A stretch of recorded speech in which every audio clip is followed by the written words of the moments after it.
You're tuned to The Drive on your 24/7 home of the black and gold. Steelers Nation Radio.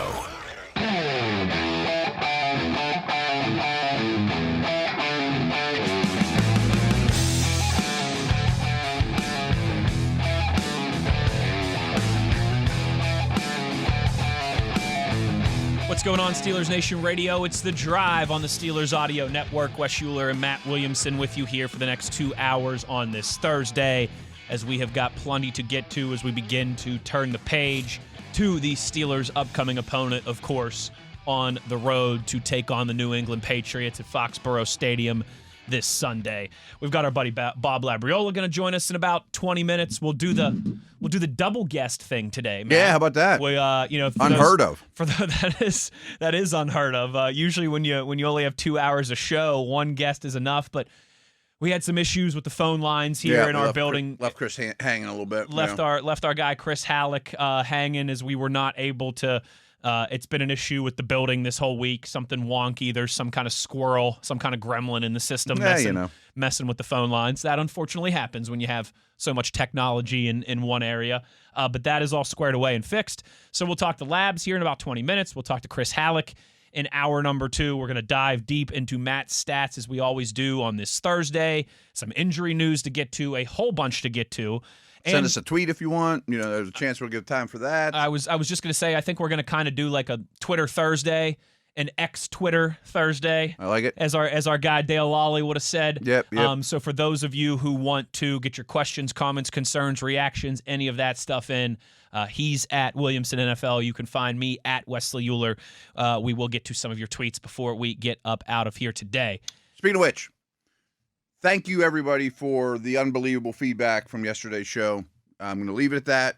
We are not going down that road today. I'm not going to be blubbering all over the place. We're talking football, but thank you. The feedback was ridiculously kind. Meant a lot what you said, Matt. Meant a lot what everybody said. I'm with you. I know what things typically look like when you read the comments, when you read the mentions. Well, often not so kind. Often not so kind. I often told the story that when you work at ESPN.com, people laughed at me like when I got hired. Like, you read your comments? Why would you do that? Why would you do that? I mean, just a bunch of anonymous internet psychics. Like stabbing forks in your eyes. Like, what's wrong with you? But you guys were anything but that yesterday, certainly. I actually, Matt, tried to read some of the comments a couple times, and I was getting jammed up at all the nice words that people had to say. So I'm right there with you. Thank you, everybody, for being there for us. As hopefully we were there. Yeah. As hopefully we were there for them. Group as well. effort, 100%, and it will continue to be. As it's gonna take a long time. Things will never get. Who am I? Like, we've lost Tunch, we've lost Wolf, we've lost Dale. Things will never get back to normal. No, but of course not. We'll do our best to keep. But we're going to battle on, battling on in their name and in their honor. And we're talking football today. Oh, you're darn right we are. And part of that, Matt, is something that we're going to do every Thursday is spend a nice chunk of the first hour of the show diving deep into your Matt stats packet. Yeah, whipped it up late last night, put the finishing touches on it, polished it up, The cheat sheet version is now out on Steelers.com for everybody I should double check who wants to see that there. But a couple things that I pulled to get us started, a couple things that you talked about in the stat packet. You've also been tweeting about some of these things over the last couple days as well, too. The Steelers' defense is second in blitz rate. When blitzing, they rank 16th overall in EPA. When they don't blitz, they rank 31st. Yeah. Okay, so real quick, EPA, expected points added. Right. How any given play adds or subtracts from your expected success. Mm-hmm. Second highest blitz rate in the NFL. 16th overall in EPA when they do so. Dead average, right in the middle of the league. When they don't blitz, 31st, way at the bottom of the barrel. Break that down for me. What exactly is that telling us? And that's only pass dropbacks. So if the teams both teams kind of ran all over them, that's a different world. So we're just taking down dropbacks and blitz versus not. I don't have a wonderful reason why it's such a big discrepancy, to be honest with you, because maybe I'm patting myself and us on the back too much. But I think they believe the same thing we do all offseason, that their God-given right with these football players is to lead the league in sacks. And we're going to do it no matter what. And I'm all for that. I've said that for months. You should. You should be right at the top of the league. And to defend them, I was laughing with Rob King today, and I was like, if there was a stat for almost getting a sack, they would lead the league in that too. I mean, like, there was so many near sacks in 2 games. Either the ball just comes out, or you fall off a tackle, or to Fields' credit, he's just hard to bring down. So they've generated pressure, blitz or not, in my opinion. I definitely think they are dabbling with blitz a lot. One thing I don't love that they've been doing out of blitz is not playing enough man coverage, but EPA doesn't show that. I mean, the blitz numbers are average. I'm not going to say they're good. What are they, 16th or something 16th, like that? Yeah, dead average. Dead average, right. I can't quite grip why the non-blitz stuff is so much worse, you know? Drastically. Drastically, because I don't feel like they've been unable to get pressure with 4. I mean, I still think pressure is not a problem. Sacks have been a problem. But that's a real fine line, too, you know? And when they bring 4, they've gotten a lot of near sacks, you know? Maybe that's just when they've gotten hit hard with the big plays through the air. I don't have a wonderful reason for it, but it was such a big discrepancy, I wanted to throw it out there. Made more sense when you bring in the Justin Fields angle. Yeah. I mean, everyone knows what he is as an athlete, what he's capable of doing with his feet, his athleticism. We saw that on display at MetLife. Man, now that we're kind of recalling and getting into it, we did see that a couple of times from Sam Darnold as well, too, that you kind of mentioned the near sacks thing. A lot. There were a couple times it felt I did a video today with Rob and Missy, and they're showing, like, all these highlights, and, like, 5 times while I'm watching, I'm like, almost got him. And you're like, right. Yeah, and it's understandable. It makes more sense when it's Justin Fields, but you saw Sam Darnold doing some of the same stuff, just able to buy himself an extra millisecond to get rid of that ball and make a play. And I thought they ran the screen game effectively, and they did a lot of over the middle of the field quick stuff effectively. The Seahawks did, but that is something that clearly there's some issues that I don't know if you can just fix in the film room, but this might be one of those. It might be. I mean, pass defense stuff worries me less than run defense stuff. I mean, I think run defense stuff, they're losing one-on-one battles and getting pushed around too much, and they're not the better man necessarily through these 2 games.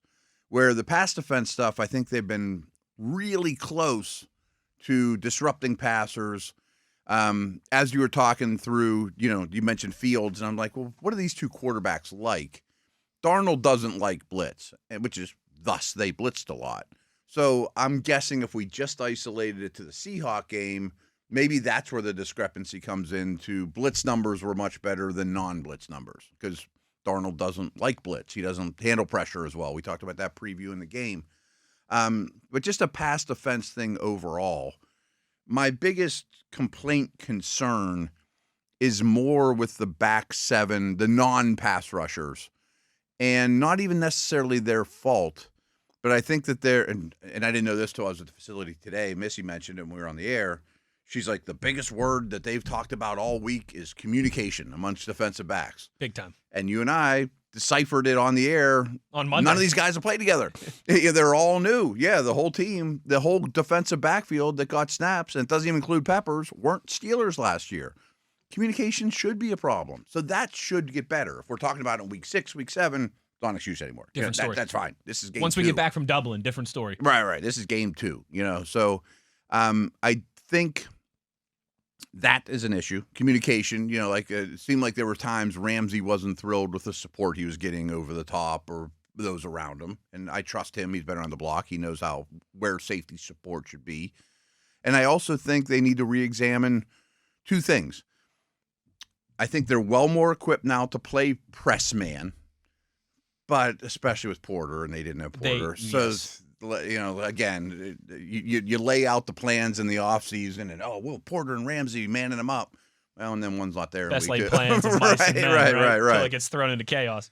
But I also think they're playing too much off to begin with because you're asking these corners to run with guys that already have a head of steam. You know, you're playing man where I'm sitting there on the balls of my feet, and this guy's already up to full speed.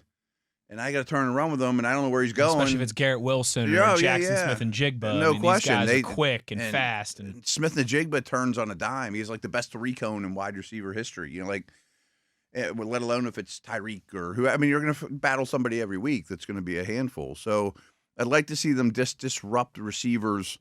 Again, I think near sacks will turn into sacks if you can get that quarterback just to pat the ball. I'm not even getting a half a second. I mean, just a pulse longer. And the two things I think that could help with that would be banging around receivers more at the line of scrimmage. And I think Slay can do it. I mean, but you'd love it to be Porter. 100%. And instead of always having a static, single, high, middle of the field safety, across the league, you're seeing a lot more safety rotation and movement at the snap. Just so the quarterback has to think twice. So you might show like a too high look, but then someone's exploding down the line of scrimmage, right, or other way around. They'll call it like you rock and roll, where one of them turns into strong, one turns into the free, or vice versa. You just don't know. And it's not like, oh my God, you confused me. It's one more thing for me to pat the ball. One more thing to look at, to account for, and Watt gets one step closer. Yep. You know what I mean? Makes a ton of sense. So that's kind of a fine line, Maybe that works out. No, that makes a ton of sense. It absolutely does. And again, becomes more challenging when you are missing some key pieces. Yes, I mean that's undeniable. That's undeniable, but you also at the same time got to start getting at least moving in the right direction. You got to row the boat in the right direction. Another concerning number. Lastly, because they're playing a quarterback who I adore, and I even wrote today, I think the next great AFC quarterbacks are Ward and May. But he's only played, 10 games in his life. So vary the coverages even more. I mean, a static back seven, you're doing him a favor. Have him. That's not Tom Brady. He needs to be thinking a lot. Getting one pulse. Just a beat. Overthinking. Right. What did I see in there? Maybe Okay, now I know. Too cognizant of his details. Sure. Instead of just out there playing. That stuff's not going to confuse Rodgers or Brady in a Patriots uniform, but the guys that haven't been around, at least make them decipher it a little more. To, I guess, stay same church, different pew. Did you see this Kenneth Walker stat from this past Sunday? Against a stacked box. Mm-hmm. So via Next Gen Stats, that's 8 or more guys in the box. Yeah. He averaged 8.25 yards per carry against a stacked box. I know. And I think that has something to correlate with the number I stole from Next Gen about being the worst tackling team in the league. So I'm going to harp more on the tackling thing, because my theory on the tackling thing is, first off, we're just talking about running game for right this minute. The Steelers have a lot of tackles for loss in the run game, mostly Watt, but that's why you're paying him. I mean, that's fine. Totally. He's out there all the time, and he's a good player. So that part is good.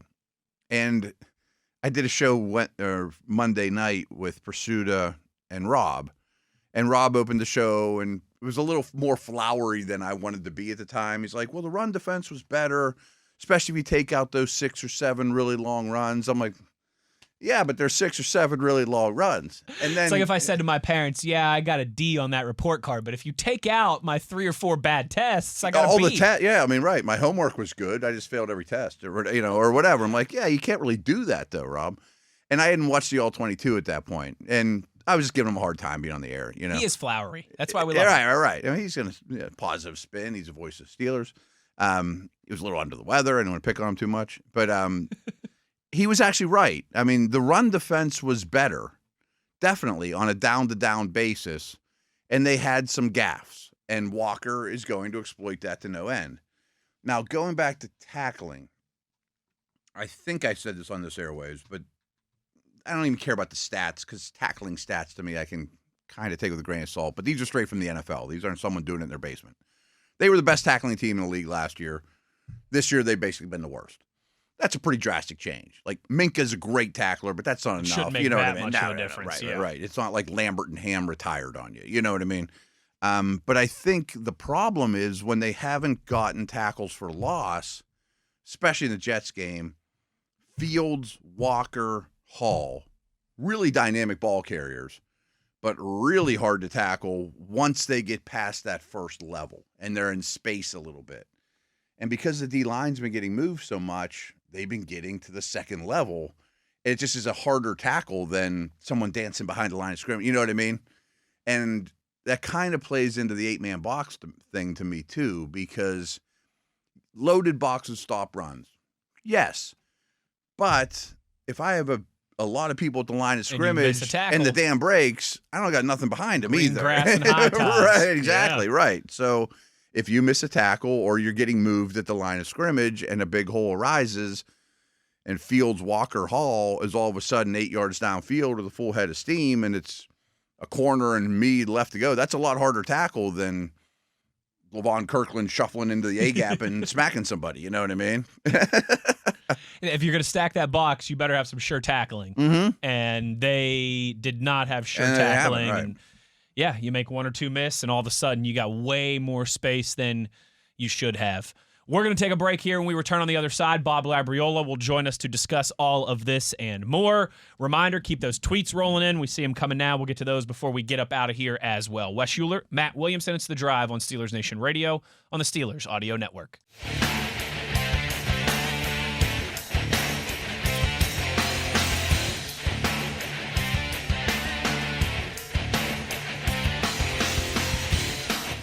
Back on the drive here, into the phone lines we go to talk to our good friend Bob Labriola, of course, Steelers historian. You can read all his work on Steelers.com. Listen to him on the pregame show on every single Steelers broadcast on WDVE with Mike Pursuta and Jerry Dulac. Labs, thank you for taking the time. As always, plenty that we want to get into. Of all the kind of concerns that we've all seen and discussed this week, you know, run game for the offense, pass protection for the offense, run game for the defense, communication in the secondary.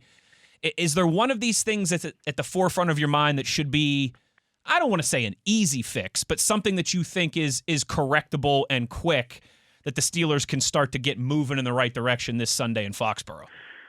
Yeah, looking at it that way, I don't know that I have an answer for you. I mean, I'm not the doctor of, you know, fixing problems. But of all of the areas that you mentioned, what I would say is the most critical is protecting the quarterback. Not because that it is, you know, the most important thing maybe to get fixed in order to have a chance to win on Sunday, but Aaron Rodgers can't be taking those kind of hits regularly. And if he gets hurt, all due respect to Mason Rudolph, and I do respect Mason Rudolph, you're not the same team without Aaron Rodgers. So looking at the consequences of continuing to allow Aaron Rodgers to take those kind of hits is the most concerning to me, because I don't think this Steelers team can afford to be without him for stretches of this season and hope to, get into the playoffs. My hunch is, Labs, you probably agree with me on this one just by your tone there, but if we just isolate Rodgers, which I think is an important thing to do with all quarterbacks, and we can all concede that they're not running the ball very well. The defense isn't helping the offense all that well. Protection's not great. I don't see a wealth of guys just getting open at will. Yet, the offense is still pretty darn good. That sure seems to me like Rodgers has been a success story to this point. He gives them a chance. Yeah, that's a better way to put it. Gives them a chance. Yep. Yes, all the time.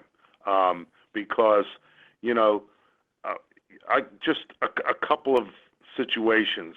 If Freiermuth holds on to that pass early in the game down the sideline, and that's a catch you got to make, in my opinion. If Calvin Austin isn't trying to do too much in the end zone, those two plays right there, I don't think we're vastly changing the flow of the game or the issues that the Steelers had in that game. But you make those two plays, and you have a chance to win at the end. Yeah, and that's let alone the Austin play was a negative. Exactly. Right. I mean, that's at least 3 points you lost. Yes. Right. And so that's what I mean. Aaron Rodgers, in my opinion, is, if you just do some of the, routine things, he's going to give you a chance to win. Yeah, I like the way you phrase that. He gives you a chance. Gives you a chance, yes. And that's why, for me, there's a lot of things. You're right about the running game. It's not helping him. The run defense isn't allowing the offense to have more possessions, which means he gets more snaps, more chance at the other team's defense. All of those things are true. But to me, his health is paramount. And whatever, we always heard Tunch and Wolf talking about times when they were in the huddle, and, they just look around and say, the quarterback doesn't get touched, whatever it is, holding, tripping, whatever you got to do, you got to protect the franchise, so to speak. And for me, that's where I am right now. There may be other ways of looking at this and other issues that I'm sure could be argued or pointed out that are as important or possibly more so. But that's it for me. He cannot get hurt. If something bad would happen to him, I don't like this team's chances very much moving forward. So Wes and I mean, we have 10 hours to fill a week, and we've talked about a lot of different issues. A lot of them were very prevalent in the Seattle game. But deep down, I feel like the root of the problem, and it's on both sides of the ball, is they just their big guys haven't been good enough. I mean, if they win at the line of scrimmage a higher percentage of the time, we know that there's such a ripple effect with the little fast guys haven't been able to be more successful. Yes, and that to me is disturbing. Yeah, because getting handled on the line of scrimmage is pretty basic. Win or lose. If you're going to look at one thing, and it's not a stat that you can look in the game book and say, well, look at this stat, and this will 99 times out of 100 point to which team won. But for me, it's more of a feel or a sense. And if you're the team that's getting handled on the line of scrimmage, and a lot of times that's shown in your ability to run the ball and your ability to stop the run, but not necessarily all the time. But if you're getting handled on the line of scrimmage, and I think that's what you're referring to, yes, that's bad news. And that's bad news because I think in the NFL that's blood in the water for opponents. They said Tunch and Wolf could feel it, and Jerome could feel it, and right? Yes, yeah, right. And until that's not the case anymore, opponents are going to try and do some of the same things, whatever those same things are. I mean, I don't know. I can't watch and say, well, this guy in this gap or those kinds of things. My knowledge of the sport isn't to that technical degree, but to me, it's more of a feel. Yeah. Just watching. Bill Nunn told me this a long time ago. He said, don't try and figure out too much. Just watch the colors. Where are the colors after the snap of the ball? Is the white bleeding into the black, or is the black bleeding into the white? I'm referring to the jerseys. Yeah. Like it's a complex game, but it really isn't. But it really isn't. And watching the game through the binoculars from the Acrisure Stadium press box, the colors were not in the Steelers' favor. I could tell you that. Yeah. Tomlin often talks about which way the Pals were rolling, Yep. Guys, and sometimes it's not even. I'm sorry, Wes. I don't mean to interrupt. No, you're good. Sometimes it's not the which way the pile is moving has to do, I think, with point of contact with the guy with the ball. Nunn was just talking about the all the big people, 5 offensive linemen and how many other guys on the defensive front, 4, 3, 6, whatever it might be. At the snap, if they're both coming off the ball, which way is the color bleeding. Mm-hmm. And guys, I think a good example of that, I think a good microcosm of that has been what we've seen from Jaylen Warren. He has not had much opportunity to find space. He's been contacted behind the line of scrimmage for first contact way too often. But I think we saw in Sunday Labs, like, you give Jaylen Warren an inch, he can take a mile. They've got to start finding ways to get that guy in space and get him more opportunities to do Jaylen Warren type things. Well, and that also was, in my opinion, was Najee Harris's cross to bear. I mean, how many times – I used to complain about this all the time. How many times did Najee Harris need to break 2 tackles, to get stopped for no gain? Mm-hmm. Yep, just a lot. Too often. Right. That's ridiculous. I always believed, the criticisms of Najee Harris, there were a lot of things that were legitimate. But I just wanted to see him get through one game where he got to the line of scrimmage on every carry clean of his. Yeah. Now show me what he can do. Now show me or tell me after we see that, is he or is he not a first-round pick? Because I don't think the guy ever had that opportunity.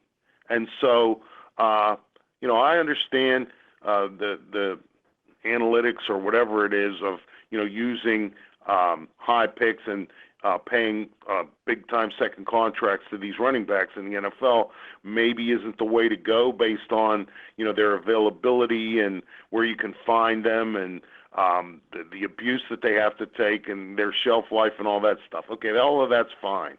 But I like Najee Harris as a player in college. I was happy when the Steelers picked him in the first round, but I just didn't think that we didn't see too much of Alabama Najee Harris with the Steelers because I just thought there were too many instances where he's getting hit before he got in the line of even got to the line of scrimmage. Excuse me. So, and that certainly applies to Jaylen Warren, Caleb Johnson, Kenneth Gainwell, Saquon Barkley. I don't care who it is. If these guys have to fight their way back to the line of scrimmage through defenders on a regular basis, they got no chance. So it sounds like, I'm reading the tea leaves here, that you're kind of on board with Wes and I as well, that they're sort of in a precarious situation with how they divvy up their running back usage. I mean, Johnson either isn't ready or is incapable. Who knows? We haven't seen him. I don't think Gainwell is built or ever was designed to be on the field as much as he has been, but he kind of has to be. Do you just hand it all to Warren and hope he can handle it? Or I don't know what the answer is, but I think their running back usage is not going as planned. Well, I'm going to go back to what I was saying. I don't think it matters until you figure out the other. Yeah, I hear you. The way I looked at it, towards the end of training camp, Gainwell was going to be your third down back. Mm-hmm. I thought that was going to be it would be a good thing if that was his role.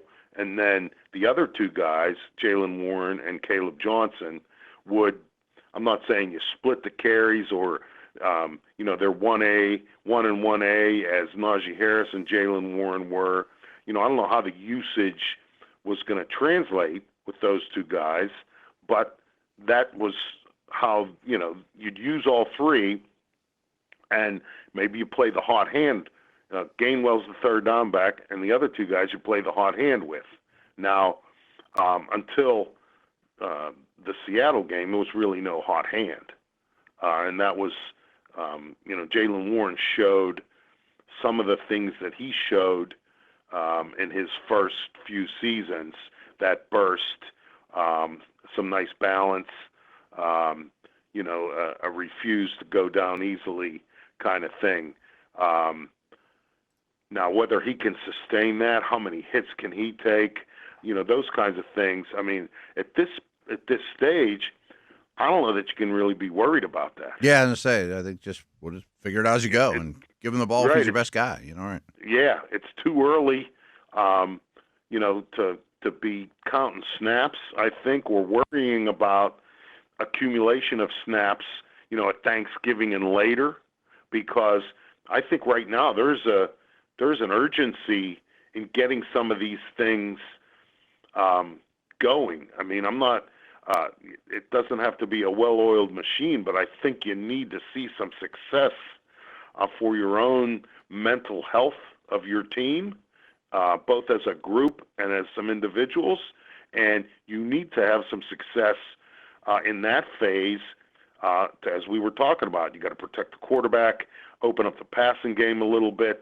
You know, some of the things that you may want to do on offense, if you're strictly one-dimensional and can't run the ball at all, and it's not even a distraction for the opposing defense, that's not a good situation to be in.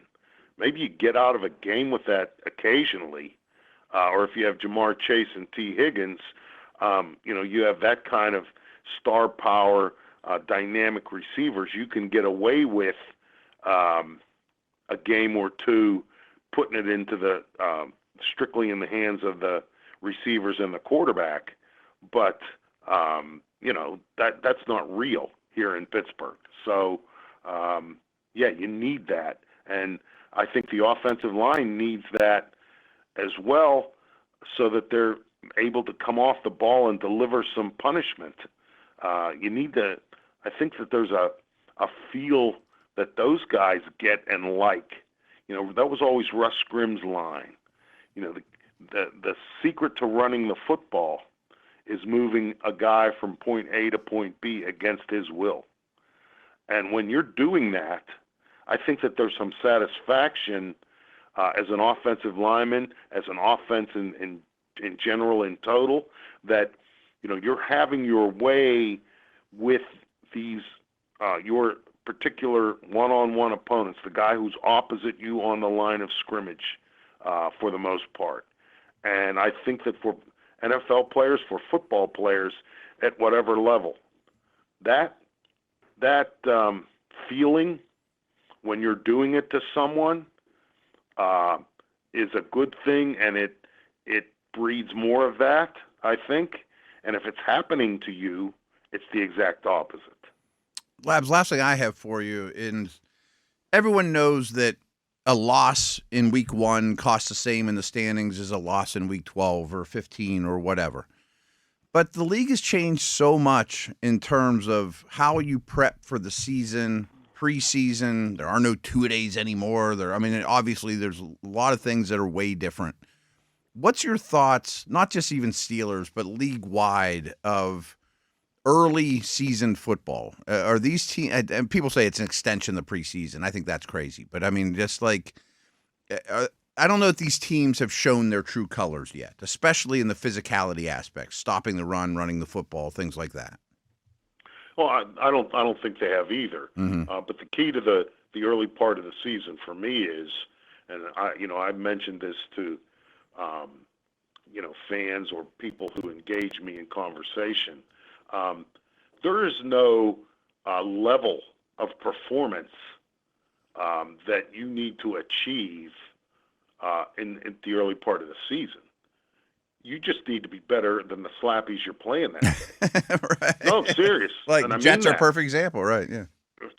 And that's all it is. Don't tell me that this doesn't look good or this part of their performance, isn't top 5 in the league or whatever standard or measuring stick you might want to use. That is totally irrelevant. Okay? If you're 1 point better than whoever you're playing every week in September, you're 4-0. Or however many while Sundays you figure it there out. are. Yeah, and then as you're figuring it out. Yeah. You don't have to really get, I don't think, humming along, hitting on all cylinders, whatever cliche you care to use. To me, you can almost get all the way to Thanksgiving before you need that. Mm-hmm. As long as you are doing what you need to do, finding ways to win, being better than the other guy on any given Sunday, you're keeping yourself relevant in terms of your standing. Because you can't be like 0-8. Right. You know what I mean? Yeah. You can't come back in this league, yeah. Yes. You got to have some numbers in the win column. So if you're doing that at a nice rate, get to Thanksgiving, I don't know, whatever it is, 10 games, you're 7-3. You might rank in the bottom half of a lot of statistics offensively and defensively, but you're 7-3. Mm-hmm. And now you have a chance to, sand off some of those rough edges or file off some of those rough edges, figure out who your real players are, figure out how you want to deploy these guys or how you want to hide them or, whichever way you want to look at it.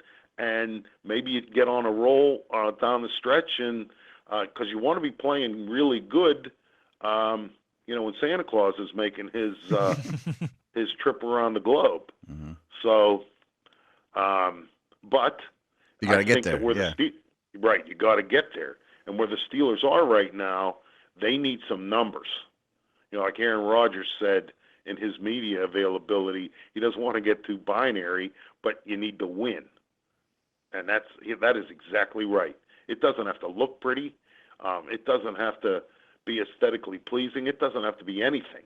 It just needs to be a win. Because you won the opener, you lose 2 in a row.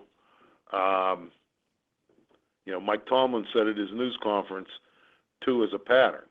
He was talking about, I believe, aspects of performance. And I don't disagree with that.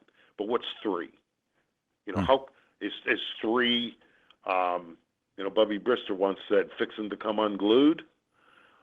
Is this when you start, throwing the baby out with the bath water? I don't know. Mm-hmm. But 2 is bad. I get it. 3 is worse. How bad is it? How bad is 3 compared to 2? I just hope we don't have to experience that or figure that out next week when we're talking. Completely agree. And, it could be ugly against Mike Vrabel in this Patriots group, but just find a way to get it done and go from there. Labs, thank you so much for taking the time on this Thursday, and we'll be looking forward to talking to you on Sunday. Okay. Take it easy, fellas. You as well. Bob Labriola, the great Labs, kind enough to give us some of his time there on a Thursday. I mean, he's right. He's 100%. I like the way he phrased it. Yeah. It is all about getting to Halloween and having your head above level, and then getting to Thanksgiving, and we're starting to improve, and we're still where we want to be, and then hopefully playing your best your best football around Christmas time. That's the ideal formula. So hypothetical, Boz doesn't hit the 60-yarder in the Meadowlands, right? Falls a yard short.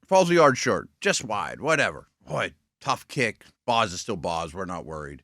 But to think of our tone would have been so much different one week ago, sitting here on Thursday. Mashing the panic button at 0-2 right now, and you're not playing another home game for 4 weeks. Right, 100%. And hey, I love stats, blah, blah, blah, blah, blah.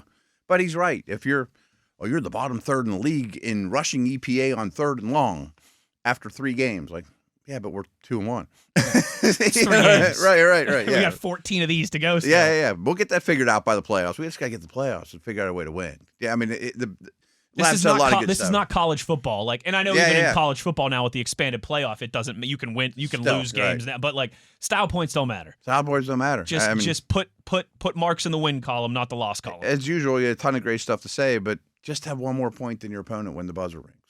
You had 2 more against the Jets, and and that was enough. This time of year, that's a good way of looking at it. Against a Patriots team that's gonna, want to muck it up a little bit, fight it up a little bit. I think too. I'm sure. That might be the mantra once again for this Sunday in Foxborough. Great stuff from Labs. Thanks to him for joining us. Make sure you listen to him on the pregame show. Matt on the pregame show. Right into Labs on the pregame show. This upcoming Sunday. Of course, everything will begin at 9 a.m. on DVE and the Steelers Audio Network. We'll get back into some of Matt's stats to close down the first hour of the show. Your tweets in hour number 2. Our buddy Chris Halleck in hour number 2. Plenty to get to as we roll along on the drive on Steelers Nation Radio on the Steelers Audio Network.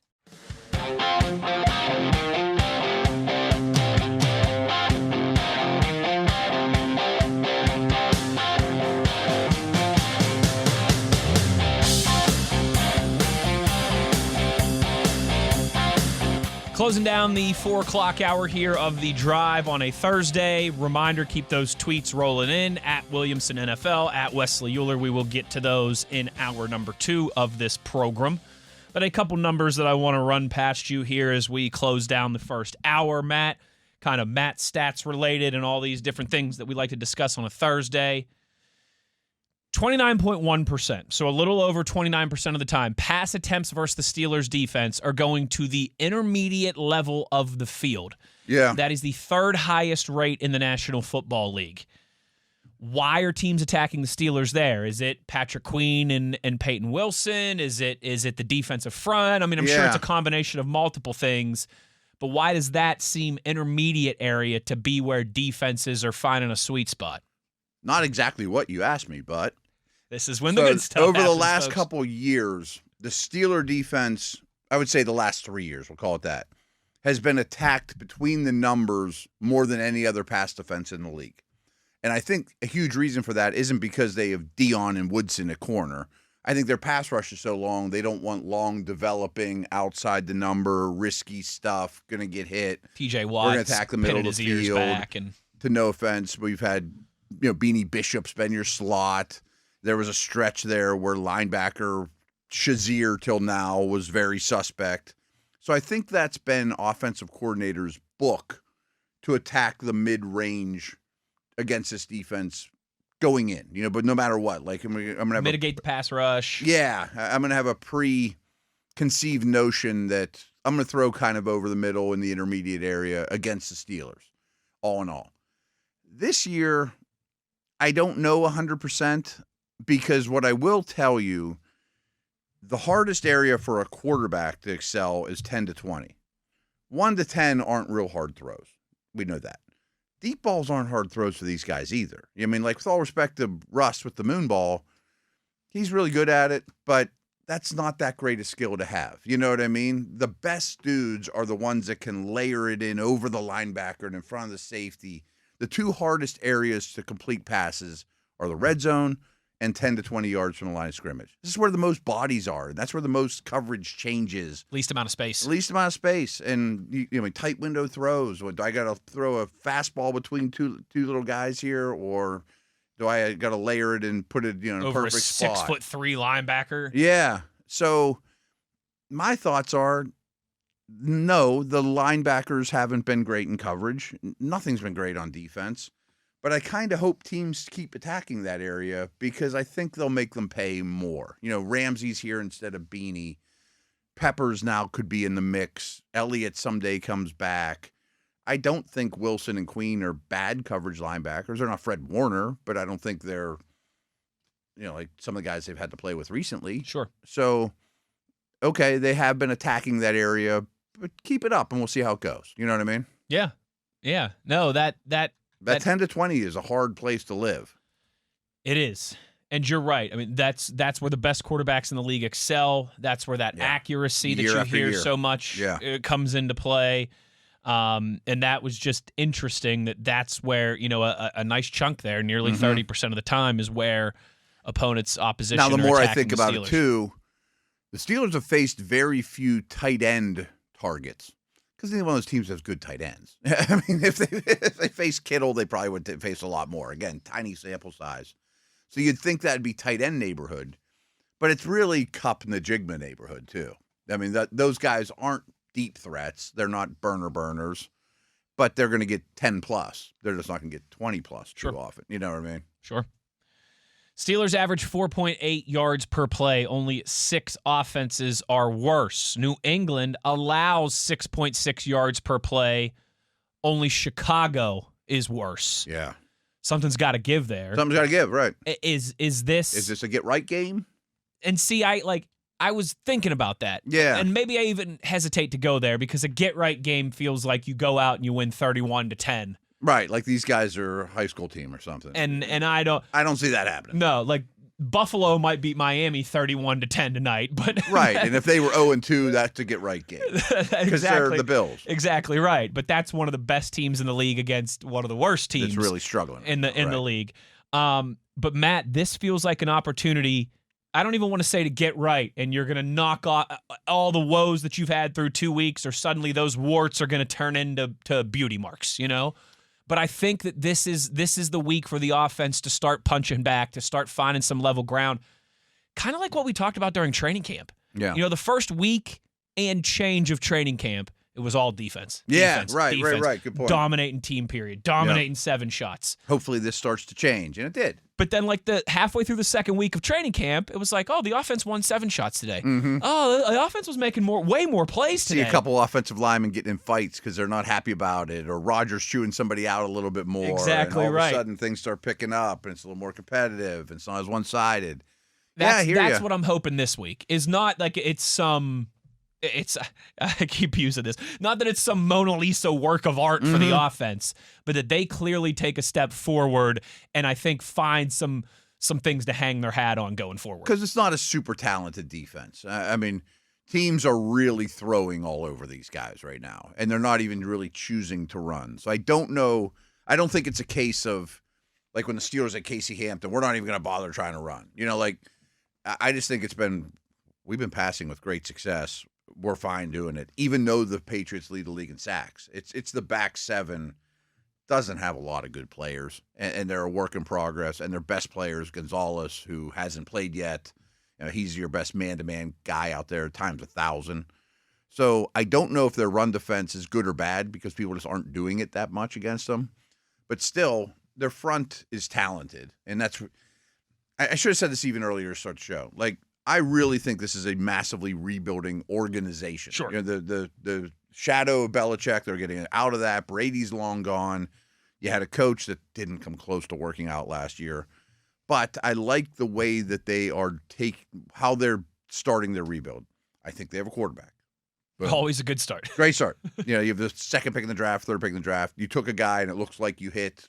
I'm very fond of Drake May. Then you go get a legit coach. Vrabel's won games in this league. Oh, no doubt. He's not going to be a We can talk about his coach. ceiling, but he is, without a doubt, a legit NFL coach who's going to raise your floor, certainly. So if we can check those 2 boxes, now I think they have a pass rush. That's a good box to check, but all the other boxes are kind of empty. Sure. But they started with 9. Tackle in the top 5 of the draft, and but we'll see. Still, right. Maybe a year from now, the O-line is checked, but we'll see, And that's the way, and that's probably how I would love to build my team. If I get one thing, I want the quarterback. If it's 2 things, I want a quarterback and a head coach. If I have 3 things, it might be a quarterback, head coach, and a pass rush. Right. You know what I mean? Right. And then next week, I want 4 and 5.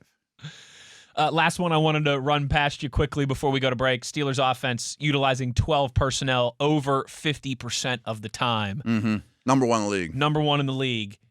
To me, that's another one of those areas that they got to start finding some footing. Yeah. We've seen them. The EPA is not great for 12 personnel. Well, it's not great for any of the offense, but I mean, we saw 0-4 personnel at one point last week. I think they're trying creative things with the tight ends. Yeah. Labs mentions that deep ball to Pat Freiermuth. He catches that. Maybe we're singing a different tune, but probably are. You need these tight ends to start chipping in with a couple big plays. You're really counting on them. Yes, and it's as tight end eccentric offense as there is in the league. I mean, it's not Gronk in his prime or Kelsey in his prime where they're going to lead the league in targets and receptions and all those things and moonwalk into the Hall of Fame. But you're really counting on that trio. I'm not including Connor with those guys to be mismatches. Personnel advantages, and my only semi-complaint is because they have struggled with the line of scrimmage. I don't love that Washington is 3rd in snap counts of the 3. Now, I know that We've gotten some tweets about that in the past. Really? Hour. Okay. Yeah. I know that he's not as dynamic of a receiver, but I think he's the hardest guy to play against in the whole group. And if you want to get physical and run the football, especially on outside zone on the edge, and that dude is not fun to play against. I would have him out there. I would bump his snap counts. Maybe that means more 13. That's fine, too. I don't care how you do it. Just get him on the field more. Just get it on the field. And it's not like he's not doing anything. No. But he shouldn't be 3rd. But those guys have good cases, too. They're good players. They do. But you're right. That room needs to give you more. You just need more. You need to be calling their name more. You need big plays more from that room with the way that the Steelers offense is built. We'll talk a little bit more about that when we get into some of the tweets, specifically about Darnell Washington. We'll do that in hour number 2, catch up with our buddy Chris Halleck. We'll also give you all the latest on the Steelers and Patriots injury front when we return to begin hour number 2. Wes Uhler, Matt Williamson, it's The Drive on Steelers Nation Radio on the Steelers Audio Network.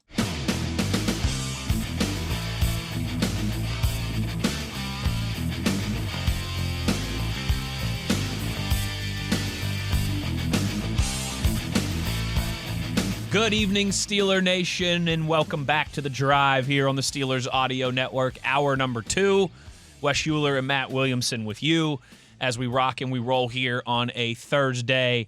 We will get to your tweets in this hour, so keep those rolling in at Williamson NFL, at Wesley Uhler if you want to get involved. But, Matt, I think this will be another thing that we do regularly at this time on Thursdays, which is, of course, take a look at the latest injury reports that come out around this time. I mean, the Steelers just released here within the last 10 minutes, Patriots within the last hour. Oh, Patriots is out? Good. So this is kind of for those two, and listen, I think The Drive has some of the smartest football listeners you could hope for. Heck yeah. And they've been educated well over the years. You and Dale for 10 years have educated these people well, and I think football fans in general know where to find smart football talk. Most of the listeners know this, but for those who don't, just Thursday is a huge injury report day. Yeah.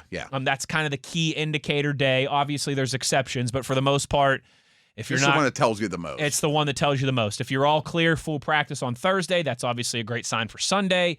If you're still limited or not practicing on Thursday, that's not a very good sign that you're not able to get out there on the final kind of install day of the week. So with that in mind, let's take a look at these Thursday practice reports. For the Steelers, the good news, full practice participants, Patrick Queen and Darius Slay. Okay. So those I knew guys, there was things with them, but I didn't think anything was super serious. Yes. But okay. They were completely full today. And TJ Watt, too, but he just missed yesterday with a Vets Day. That so doesn't count. Yeah. That doesn't count. But notable, I think, since he's on there and didn't practice yesterday. He's fine, was back to full practice today, just a Vets Day yesterday. This is an interesting one. Limited today at practice was Derek Harmon. So he's been limited Wednesday and Thursday, Matt. Not a full practice participation from him yet. I wouldn't say that completely shuts the door on Sunday, but it doesn't make me feel overly optimistic either. This is where we could use Dale. You know what I mean? The guy's boots on the ground. We'll ask Halleck in about 10 minutes that's a great call. My hunch is, and maybe Chris will totally rebut this, but I bet they come down to the decision of, do we hold him out one more week against the Vikes, or do we play him 10 to 12 snaps? You know what I mean? And with that plan, at least, and see on how a pitch it goes. count. Yeah, and because you don't know him either. I know it's a big Tomlin thing, which I respect, is, well, once you've been around here for a long time, I know what your limited is versus this guy's. Cam Hayward's limited is different than everybody else. Totally. Or questionable or whatever. Or I've been down this road. Like, James Conner's been so good since he left here, but he unfortunately was the example of, all right, we're going to dress you, just give you a couple carries, and then he's on the sideline, and I only have one running back, and I'm screwed. You know what I mean? He can only have so many guys active on game day. So I bet that's what they're thinking about Harmon, but let's make sure we ask Chris about that. We will certainly. In fact, we should probably lead off with that with Chris here in about 10 minutes. DK Metcalf got a Veterans Day. No injury concerns there. Just the first time he has, but that doesn't change one. Just a vet day for DK Metcalf, but did not practice. Alex Highsmith, I don't think that surprises anybody. Did Tomlin rule him out on press call? Yeah, okay, yes. That's a done deal. Deshaun Elliott, I don't think that surprised anybody. I think that opens the door for Peppers more, though, against his former team. Certainly. Yeah. And did not practice today, Joey Porter Jr., which obviously does not bear well for his status again on Sunday. Yeah, don't love that. Okay. That's not wonderful, but okay. And then Max Sharping also did not practice today. We got the news. This is bad news. We got the news yesterday that he had suffered a knee injury during practice yesterday, and all reports today from, this has not been officially announced by the Steelers as you and I sit here, a little after 5 o'clock on this Thursday. But according to the Rappaports and the Schefters and the insiders of the world, it's a torn ACL for Max Sharping, and he will miss the rest of the season, which is very unfortunate. Yeah. Now, he's not the best player on the team. He's not a starter. But it goes without saying that if he's whoever he's ahead of, they like him better than. So they got worse or in some way, shape, or form. He recently got promoted to the 53, so he's not just an afterthought. And you just feel bad for him. I mean, at this stage of his career, how much does that set him back? For sure. It's just it's unfortunate. Like you mentioned, it's not. We hope the Steelers' 5 offensive linemen stay healthy the whole year, and depth ends up not being a concern. Chances of that aren't. But the high, chances though, of that are right. not high. And yeah, you always want those kind of break glass in case of emergency guys, and just for them to be around and practicing and staying ready. So unfortunate. And this sounds for him. rude, but I mean, if I had to pick an offensive lineman to take out of the equation, he would be my choice. Just because if either guard gets hurt, Anderson's taking that spot. You've got right. If a center gets hurt, McCollum's taking that spot. So he kind of needed two people to get hurt to see the field, and I wouldn't ever take a tackle out of the equation.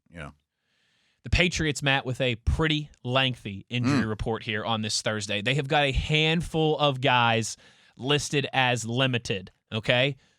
Cornerback Christian Gonzalez with a hamstring, limited. That's a huge one. Linebacker Harold Landry III with a foot, limited. Okay.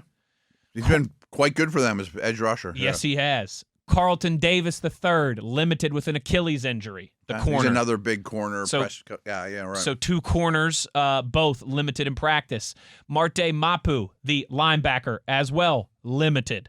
So three linebackers. Cluster positions is what you hate as a head coach. Like, I can handle a corner, a receiver, and a guard. I don't want three guards. You know what I mean? So two corners, Gonzalez and Davis, both limited. Three linebackers, Landry, Mapu, and Chasen, all limited today in practice. And they're all real more edge guys than linebackers. Right. Yes. Morgan Moses, the tackle, is limited. He gets TJ all day long. He's a pure right tackle. Jared Wilson, the offensive lineman, is limited. The interior guy. Yeah. And then also fullback Jack Westover. Okay. Now, limited could mean we're just taking it easy. Sure. They're fine. And some of those guys are more veterans that you would give them a little bit more benefit of the doubt that they can't practice. They could still play on Sunday. But unlike Tomlin, coach hasn't been there a long time and worked with these guys. Doesn't have a body of work with Tomlin and Cam or whatever. We'll see. Again, Thursday. If this was Wednesday, I'd be like, they'll probably play. But it's Thursday, and it's like, okay, this is real. Especially Gonzalez to me, because he hasn't played yet, and he's the best player you mentioned. And certainly something to keep an eye on as we roll along. But I would think he would follow Metcalf. I mean, he's a legit. He's like a sauce level. He's a number one, clear cut, one of the better corners in the National Football League. The good news for the Patriots: Keon White and Christian Barmore, both full participants today in practice along that defensive line. Those guys are problems. Those guys are some big hog mollies. Yeah, Barmore was really an ascending player, and then unfortunately had blood clot issues last year. But he's back, and he looks like he hasn't missed a beat, which is frightening. He's a tall 6'5", 6'6", Cam Hayward-looking dude, not a fat guy, that type of guy. And Keon White's one of my favorite young players in the league. Really versatile. I mean, he can line up on the edge in a two-point stance and come off the edge, or he can kick inside on throwing downs. Really physical, probably 270 pounds, give or take. Also ascending player. So good news for them with those two after those two had practice issues on Wednesday. But the rest of it, still a lot of question marks for the New England Patriots. We will hopefully get some clarity on the Steelers injury side of the things with our buddy Chris Halleck when we return he'll be helpful for that, on the other side. We will talk to him about some of that and all of his thoughts as the Steelers get ready to head to Foxborough to take on the New England Patriots on Sunday. We'll talk to Chris Halleck at DK Pittsburgh Sports when we return. Wes Uhler, Matt Williamson. It's The Drive on Steelers Nation Radio on the Steelers Audio Network.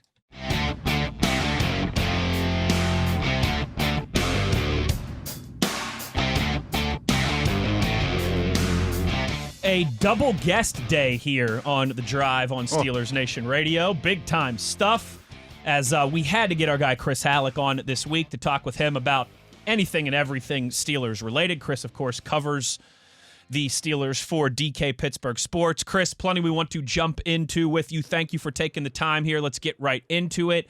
Thursday practice reports.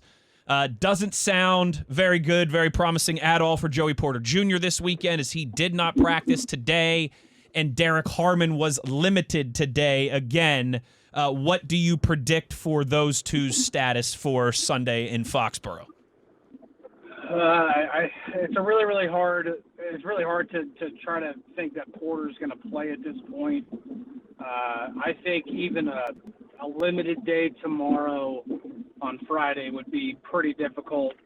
Coming back from a hamstring, I know they don't want to rush the guy back either. For Harmon, it's a tough hill to climb for him because he hasn't played an NFL game yet, and that's a pretty big variable in the equation for him because, especially because that's what Mike Tomlin said. Usually the older a guy is, the more experience he has, the lesser he can practice throughout the week. For Harmon, he doesn't even have an NFL game under his belt. So I would think that Harmon's got to be a full participant on Friday in order to have a chance to play. But at this point in the week, based off of what each of them have done, I think Harmon has a better chance than Porter. So, Chris, I was chatting with Missy Matthews today at the facility, and she said all she's hearing all week, the biggest theme she's hearing all week is we have to communicate better. We have to communicate better, especially on the defense. And you're probably aware of this, and I brought it up a few times, but every defensive back that played for the Steelers last week was not on the team the year before. I mean, they're all new. Porter was out. Elliott was out. Everyone that played every snap was a non-Steeler in 2024, and that's not even Peppers. Is that something you've been hearing? Do you think that's an issue on the back end of the defense in particular? No, I 100% believe that, and even Terrell Austin, whenever he spoke with the media today, he even referenced that specifically, saying that we had an entire secondary that wasn't here last year. That's a lot of new guys. Now, the one to try to ride both sides of that fence is these are a lot of these guys, if not all of them, are veteran players. They've been in the league for a while. They have NFL games under their belt. They can. This isn't complicated stuff. This is, and even one of the plays that they got burnt on. There was a serious breakdown in coverage. This is something that Dick LeBeau used to run in his defense. So this is stuff that's been around for a while. There's no excuse for it, and that's the reason why whenever you see breakdowns happen and you see the reaction on the field, like Juan Thornhill, you can see on the touchdown catch that Torrey Horton had to start the game for Seattle. Thornhill had a very animated reaction whenever he looked back and saw Horton streaking pretty much by himself. And he's just like, we went over this in practice. We should know, why is this happening? And so, yes, communication is people don't want to hear it because they think it's an excuse. Right. But communication issues are an actual hurdle this team is trying to get through right now. And like Westman and I have been saying all week, if it's week 10, I don't want to hear about it. It was week 2. Right. No, that's 100. And even Juan Thornhill talked yesterday, and he said something along those lines. He talked about his rookie year with the Chiefs. He said first half of the season we were a mess. We were all over the place. We weren't communicating well with each other. And then in that second half of the season, we figured everything out. We hunkered down. We worked out our communication issues, all of our issues, and we became the best defense in the NFL over that second half of the season, and then went on to win the Super Bowl. Now, that Chiefs team also had Patrick Mahomes and prime Travis Kelce in tow. That's helpful. So it's a lot easier to go win a Super Bowl when you have those guys. But he's painting the picture of, hey, listen, just because things are bad right now doesn't mean that they're going to be bad all 17 games this year. Well, Chris, I think there's certainly some struggles along that defensive front as well, too. How much do you pin that on just, needing to get Cam Hayward back up to speed, needing to get Derek Harmon out there, some of the stuff they can't control versus just getting beat in the trenches by the Jets and the Seahawks offensive lines? And Chris, let's ask you what I was going to ask you about too. Could you see, with or without Harmon, the snap distribution changing at all with the true defensive lineman? I think it could eventually. I think what they would like to get ideally is to get Y.A. Black a little bit more acclimated before you start trying to give those like the snaps that you would normally give to Cam Hayward, to give those snaps immediately to Y.A. Black, just for the sake of resting Cam Hayward or keeping him more fresh, because you want to make sure that the guy who's taking his place is worthy of earning those snaps. As far as the issues so far, whether it's personnel or coaching, schematics, whatever it is, I did ask Terrell Austin today because it did seem like there was a trend on Sunday of it was all or nothing. It was tackling the runner for 1 yard or 2 yards or no gain or TFL, or it was 12 yards or 15 yards or whatever it was. There was no in between. And TA chalked it up to a lot of the time we're beating ourselves before the ball is snapped. We're not lined up correctly. We're not, and sometimes it's just the little bitty details of where a linebacker is supposed to be placed, or where a defensive lineman is supposed to be, where his attack point is right away, whatever it is. They just don't. They are beating themselves before they're giving the offense a chance to beat them. And it's so hard in any level of football, much less the NFL, to win when you're beating yourself before the center even gives the ball to the quarterback. So they have to figure out those issues. They have to figure out the communication issues. But the good thing is those are two very, very fixable issues. Good point. And like you said, it's week 2.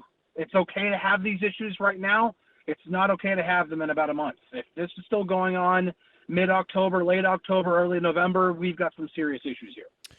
Chris, how fixable, or, what's your kind of thoughts on protecting Aaron Rodgers through 120 minutes of football? 7 sacks in 2 games. That's too many for any quarterback, but particularly for one that's going to turn 42 here in a couple months. How fixable is that? 3.5 sacks on average through the first 2 games. One of the best ways you can fix that is run the ball better. They've got to run the ball better. Aaron Rodgers said it, especially like if defenses are going to give us too high looks all the time, or the majority of the time, we've got to be able to run the ball. Arthur Smith, asked him that today, like what are other ways you can attack too high looks? And of course, quick games one way, RPOs are another way. And he said, listen, whenever they're in too high, we better be able to win in the run game. And his exact quote was, "It's just math.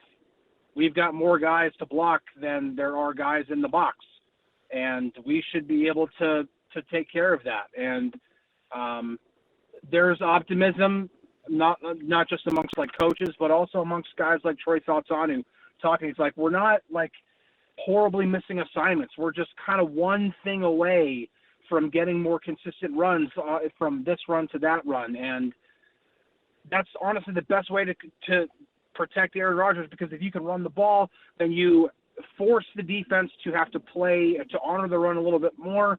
They don't get to pin their ears back and be able to get after Rodgers as easily. You open things up in the play action game. There's just a number of different ways that you can protect Aaron. And one really great way is to ask him to not have to drop back to pass at all. You can just hand the ball to Jalen Warren or Kenny Gainwell or Caleb Johnson and say, "Here, go get us some yards that way." So one thing we've thrown out there that I think would help in that regard is more Washington at tight end. I mean, I don't know if he's their best tight end. I don't think he's their best receiving tight end, but I think he's their hardest to play against tight end. What about him leading that group in snaps? I don't know about leading the group in snaps. Or getting a spike. I see where you're coming from, though, because if you're in 12 personnel a lot, and right now they lead the league in 12 personnel, so yeah, you could, in theory, have Washington always be one of those 2 tight ends on the field. You could have Darnell and Jonnu one time and Darnell at another time. I could see that being a option. But yeah, I think there are then going to be too many times where you could possibly have a really great duo in Pat and Jonnu and really stress the defense that way. But regarding Darnell, I would like to see a little bit more usage out of him. I'm not talking about just as a blocker. Mm-hmm. To use him as a receiver, and that's not just because I've had 2 parlays, anytime touchdown for Darnell Washington. Oh, you got me hooked on that too, by the way. He did catch the 2-pointer, brother. He got the 2-pointer. It sounds great in theory, but it's not happening right now. But hey, listen. Only has to hit one out of the next 8 or 9 weeks for us to be profitable, dude. Cash money. Yeah, cash money. But listen, I get it. And listen, the 2-point play right there is proof of it. And even Arthur Smith today, it's like throwing the ball to Shaq in the post. It's just so easy to do that. But yeah, Darnell, I do think you are going to see a little bit more of him as the season progresses. I don't know how much though. I know they really like him. I know they think he's more versatile than people think he is. But we have yet to see him really be much of a threat as a receiver. Chris Halleck of DK Pittsburgh Sports. Great stuff as always. Chris, before we let you go, it's been a tough 48 hours for everybody in Steelers Nation, for all of us, with the loss of our brother Dale Lawley. I know you had a close professional relationship with him. You had a close personal relationship with Dale, like I think many of us were fortunate to say. So just wanted to give you an opportunity to speak on a guy who meant so much to you. Yeah, it was. I mean, we kind of knew it was coming at some point. How fast it happened, it still hurts. It hurts when it actually happens. When I found out the news, I was about to put my contacts in that morning, and I just immediately, I almost felt like I collapsed to the floor. Dale was, listen, when I first, joined the Steelers beat in 2022, I was, Dale was still working at DK Pittsburgh Sports, and he took me under his wing right away. He didn't, and the way he went about it, he didn't go about it in this way like, hey, you better listen to me or anything like that. He let me be me, but he also showed me the way to do things, a lot of it by example, but he would also give me pointers on just little things here and there. Just the way he did it, it was natural, and we became friends because of it. It was easy to have conversations with him. It was easy for those conversations in terms of trying to get acclimated to the beat to turn into more fun, personal conversations. It was just natural, and over these last few years, him and I continued to become friends even after he moved on to Steelers.com and started writing there. He continued to be a mentor. And I'm forever not only a better reporter because of Dale, but I'm a better person because of him too. Today's been easier for sure, but yesterday was really, really tough. And I thought you guys did a phenomenal job giving him tribute yesterday, listening in. I know that was not easy for you guys. Our show that we did, DK and I did, was not easy either. I had a hard time getting through it. But I appreciate you guys giving me an opportunity to talk about him because he's worthy of being talked about. He's worthy of being remembered in a great way. And I'm just very, very thankful for my relationship with him, and my heart goes out to Amy and his kids. And I want him to continue to be honored. Amen, dude. Amen. Very well said, and we will all continue to do that every single day, without a doubt. Chris Halleck, DK Pittsburgh Sports. Love you, brother. Thanks for the time. Thanks for having me, guys. I appreciate it. There he is. Great stuff from Chris, and I think very, very important words there at the end. We're going to take our last break here. When we return on the other side, we will close down with some of your tweets. Wes Uhler, Matt Williamson. It's The Drive on Steelers Nation Radio.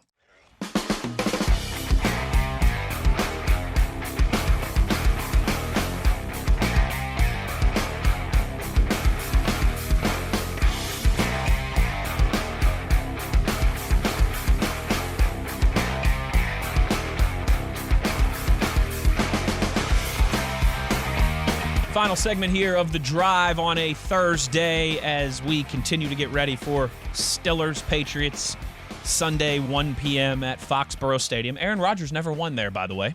Only 0-2. Never won in Pittsburgh either. I heard that going into last week and has. That's a good point. Yeah. I have a feeling that's going to change at some point in his career. Right. I like his chances of that changing. Only 0-2 at Gillette Stadium in Foxborough, so it's not a massive sample size. Right. And one of those was many of these quarterbacks of this generation have been successful in that building. Correct. And one of those was last year with the Jets, so we'll especially give them a pass. Right. No one can get that Jets stank off of them when it comes to their division struggles. But yes, plenty to be excited about this weekend. And you know what, Matt, before we dive into the tweets here, I'll just say, aesthetically, just on the surface, 2-1 feels and looks a lot better than 1-2. Especially on a 2-game losing streak, and these aren't 3 losses. This isn't the 3-game stretch against the Chiefs and Eagles and Ravens, and this isn't a 3-game losing streak to the Bills and the Packers and the top teams in the league too. I hate when people are like, you got to come out of this with but you this do need to make some 3-game hay. stretch, a losing record is not a good look. No, it is not. Yeah. No, it is not. You will, after Dublin, get a bye week and then the Browns. Mm-hmm. But down the stretch, the schedule does not get any easier. No, not even a little bit. So, yeah, I don't think there's anything. There's no such thing as a must-win until it's a must-win. Of course. Like, we overuse that all the time. Right. But this is about as close to it as you can get in September, I think. I think you got to put this money in the bank. Some tweets before we close this thing down, or maybe as we close this thing down, I should say, at Williamson NFL, at Wesley Uhler. That's where you can get at us to get involved. I think every single Thursday we'll do this to close down the show. Brad with a good question here to lead us off. Brad says, in evaluating the coaching matchup this week, does Mike Vrabel get any nod with his familiarity with Arthur Smith and his offense? Interesting question from Brad there. That's something we haven't really thought about or discussed this week. I'm mad at myself for not bringing that up sooner. I mean, that's who really gave Smith his first real gig. Yeah.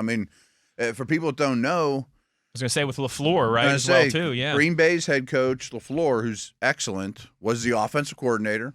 Arthur was the tight ends coach under Vrabel in Tennessee. We're talking about Tannehill days. LaFleur gets the bump, goes to Green Bay. Wants to take Smith with him, by the way, which is a Rodgers correlation with Smith that we were talking about when Rodgers got here. Yep. And no, we're going to make you the offense coordinator in Tennessee, Arthur. And it went really well.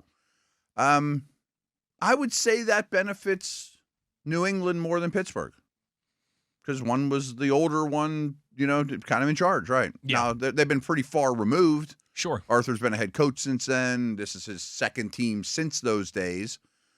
But I bet he knows some tendencies about Smith. No question. I think in 2025 in sports, there's no secrets anymore. No. Everyone has. I love people like, who's the sleeper in this draft? Everybody knows everybody. Everyone Right. has all the film from the All-22 and 50 million different 4K high-definition angles. Any way you can want to watch the film. Yep. There's no lack of information. There's True Media and Pro Football Focus and all these different next-gen stats. There is no lack of information. There's no secrets. There's no hiding. Yeah. But familiarity is always a good thing at the same time. There's definitely tendencies in how does this man think and being around him and being... When things get tight and squirrely, how does he react sometimes? I've been in those buildings. I spent 3 years, and I was not a coach, but I was blown away how much time they spend in a dark room together watching tape, how many hours and hours they spent together sitting there, and you get to know each other in a big way. Eating ice cream, drinking coffee, watching film. Spitting and chewing and scratching and whatever the nasty things they do, right? You were a big ice cream guy in your time in Cleveland, weren't you? I feel like I remember you telling me that. Well, there was a soft serve machine. You'd hit the soft serve there. Machine and hit the film room. Yeah, my man James and the Browns probably would have been thrilled with us, but he was an Atlanta dude. I was a Pittsburgh dude. It was Ben's rookie year. And pretty much after, we had no one, all of our families were in Atlanta and Pittsburgh. Sure. Just the two of us. Our apartments were right next to each other. The Browns set us up at the Polo Club in Strongsville, which sounds nicer than it is, but it's not bad. But, when everybody left, James and I would be like, go get a cone. Watch some Mike Vick and watch and some we'll Ben watch some tape. Ben, yeah. He's like, I want to watch Mike Vick. You're like, I they're want to like watch the two Big of the Ben. most exciting guys in the league at that point. And they're our hometown team, and we're like 4-10 getting ready to get fired. Like, let's go downstairs, get a cone, soft serve and kick our feet up and watch our guys, Listen, you can take the Yinzer out of Pittsburgh, but you can't take Pittsburgh out of the Yinzer, baby. Tim tweets us. Here's a good question. Can you share where you guys will be doing shows in Dublin? I will be there and would love to find you. Well, yes, I can, Tim. Do you know that info? How about this? I got this trusty, dusty itinerary packet here. On Friday from 4 to 7. Dublin time? Dublin time. Okay. Yes. That's an important little nugget. Friday from 4 to 7. The DVE morning show will be on before us from 11 to 3. Cool.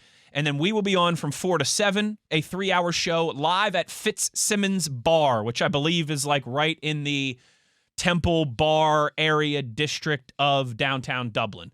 It's like one of the main tourist areas of their downtown. Everyone will know where that is, I'm sure. Right? Temple Bar is an actual bar, but it's also a district, if that makes sense. Okay. And we will be at Fitzsimmons Bar, which I believe is part of that whole complex. Awesome. And then Saturday, same place. Matt and I will be on the air from 1 until 4 on Saturday.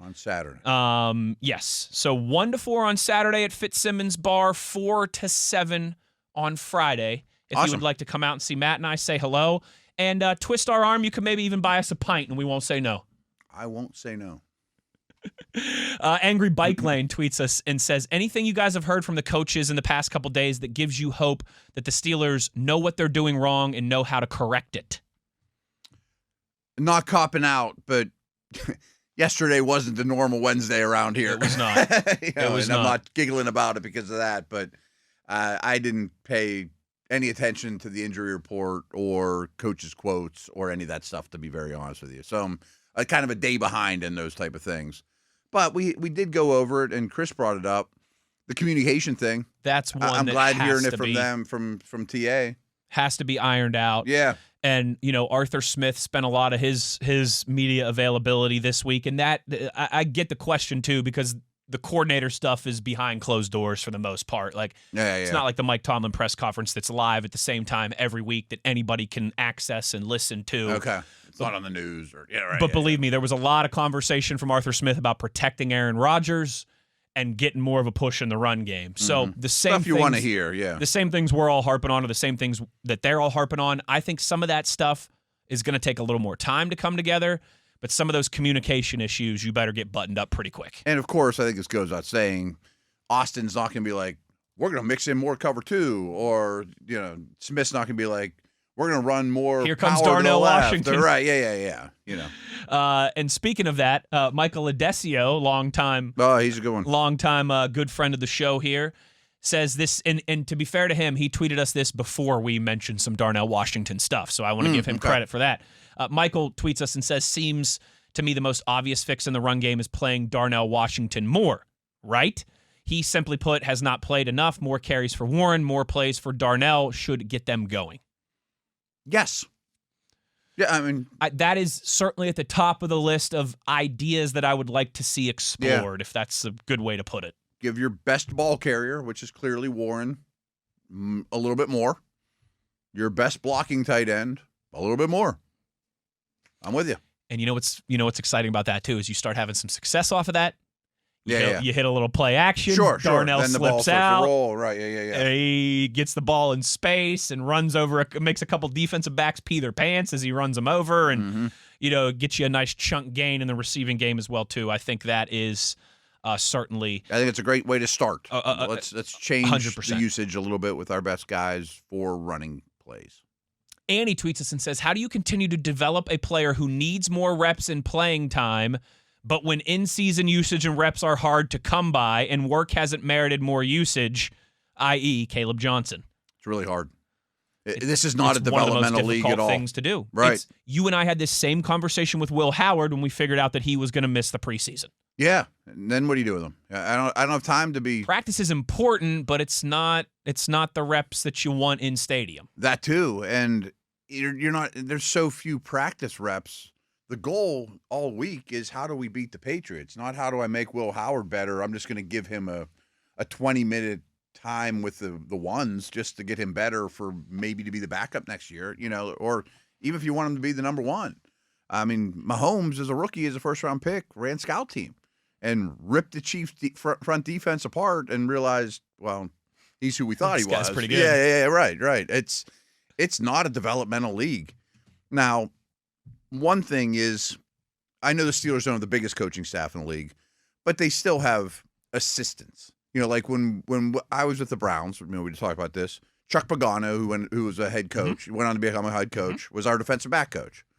Well, this young upstart assistant defensive back coach was Todd Bowles, who's now the head coach of the Bucs. It's a pretty good combo. It was one of the bright spots for sure.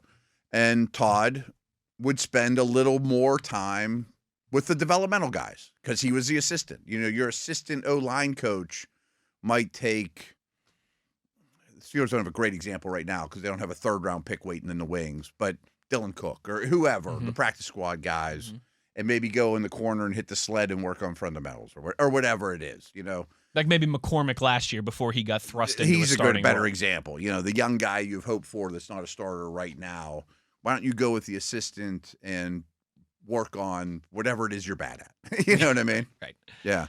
Matt, but it's tough. There's not much time during the week. There's not. There's not. Like Johnson's behind the 8 ball right now. Because I don't know how he proves himself unless Warren gets hurt, and that's exactly what you don't want. He's going to have regardless of what happens, unless there's a massive injury, he's going to have very little opportunity to prove himself. Yeah. And he's got to find a way to make a mountain out of that molehill whenever he does. And I don't think this will happen unless they just take a total leap of faith and say, Warren, you're the third down back. We liked you enough to draft you in the third round. Here we go. Sink or swim. That's dangerous. Or you have a big lead in the fourth quarter, or you're losing by a bunch in the fourth quarter, and these 3 series are yours. Sink or swim. But that's not how you want to do it. No. No, certainly not. Especially a running back. Running back's a hard position in practice to stand out. You're not breaking tackles from Watt and Hayward and those guys. You're not getting real pass pro reps. Right. They're not doing backs versus backers anymore or any of that kind of stuff. Matt, we got like 90 seconds before we got to go. Dolphins in Buffalo tonight for your Thursday nighter. Buffalo 10.5-point favorites. I'm not touching it. I'm not touching that number either. Huge number. But this feels like a crossroads night for the Dolphins. Like, are you going to sink completely and start 0-3 and get embarrassed, and maybe you've got an interim head coach next week? Especially on a long week, getting embarrassed on national stage is not something owners like. Or are you going to keep this thing closer and maybe start to punch back a little bit and not sink, to use your latest analogy? It wouldn't shock me if the Bills win by 30. It wouldn't shock me if Miami's offense shows up in a big way. Because I think the Bills' D isn't great, and we know that Tua and Achan and Waddle and Hill can get going. Totally. Yeah, and it's not December in Buffalo. It should still be pretty nice weather. Yeah. I mean, so maybe that side of the ball keeps it close. 10 years since the last time the Dolphins won in Buffalo. Really? I bet a lot of them are late in the year, too. Well, the late in the year ones, forget about it. No chance. Yeah, no chance. That Ferrari doesn't run in that Orchard Park snow. Put chains on the Ferrari. That Ferrari does not run in the Orchard Park snow. Hey, a big thank you to our 2 great guests today, Bob Labriola and Chris Halleck, for joining us. As always, a big tip of the cap to our YouTube producer, Mr. TV. For Matt Williamson, I'm Wes Uhler. Take care, everybody. We'll talk to you tomorrow. We'll have 5-Star Friday, our matchups, a full focus and scout of the New England Patriots on tomorrow's program. But that will do it for us today. Take care, everybody. We'll talk to you tomorrow. You know, as always, where to find us. It's on your 24/7 home of the black and gold. It's Steelers Nation Radio on the Steelers Audio Network.